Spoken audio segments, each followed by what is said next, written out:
Greetings and welcome to LA Quill.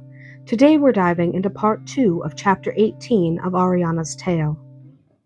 3 candle marks later, Arianna had cried herself out and was getting hungry. The door was locked so she couldn't go get food and no one could bring any to her. She had dropped her sweetmeats in the market when Damuk had grabbed her.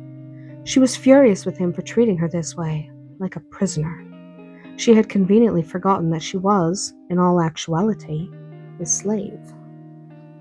She was lying on the bed, face buried in her pillow, when she heard the key in the lock. She stayed where she was, expecting Damuk to begin yelling at her. She had some choice words for him, too. "Is it your habit to endanger my future grandchild?" asked a voice that was silky with unspoken anger.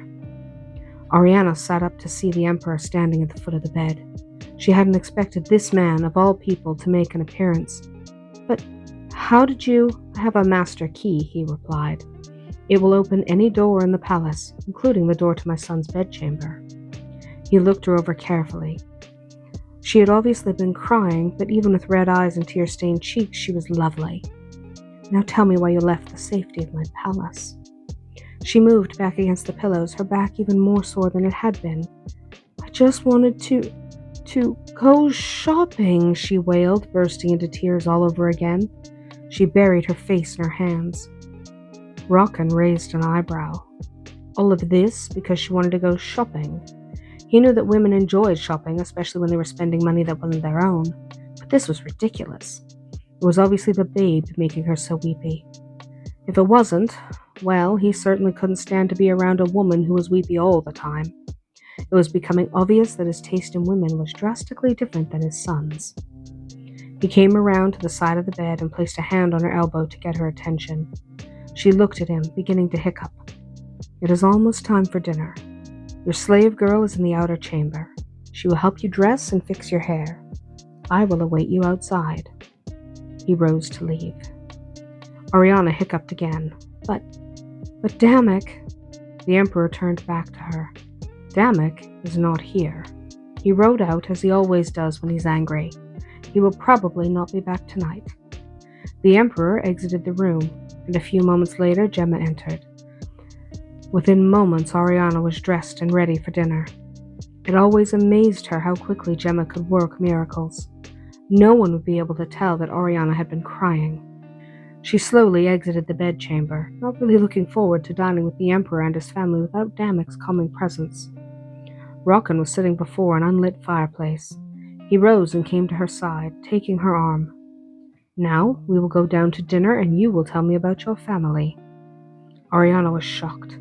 No one had asked her about her family, not even Damuk. She had told Faylene a little about her brother, but no one had actually asked.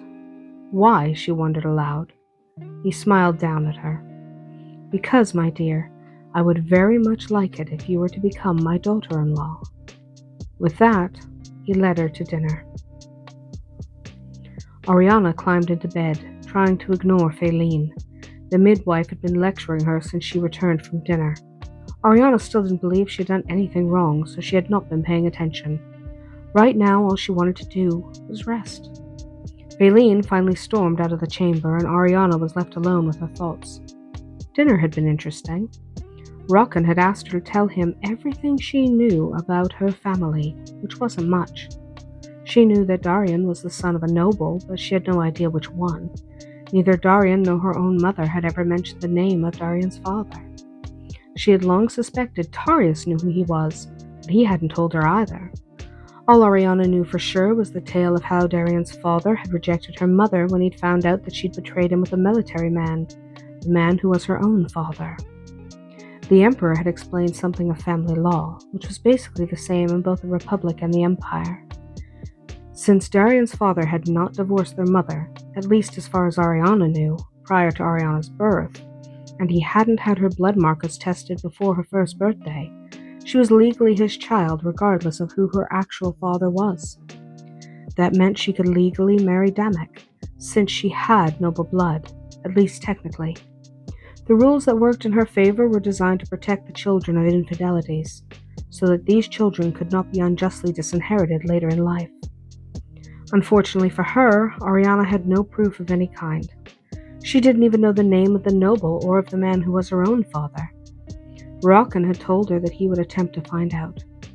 There had to be a record somewhere, probably in the Hall of Records in Sitha. He had spies there, that's all he would say, and he would instruct them to discover all they could about her family. That, however, could take some time, so he had advised her to be patient. Patience wasn't her strong suit, but she would try. She'd promised that much. Just before she fell asleep, she realized that she wouldn't mind being married to Damuk. Not one bit. He could be gentle and kind when it suited him, and they'd almost learned to get along. And he had developed some affection for her, of that she was almost certain. She was sure that given time, they could learn to deal well together. She only worried that he'd hate her now, and wouldn't want her anymore, not after this last escapade. That thought made her cry again. And that's our tale from L.A. Quill today. If you enjoyed this chapter, let me know your favorite moment in the comments. Until next time, may your stories always be magical.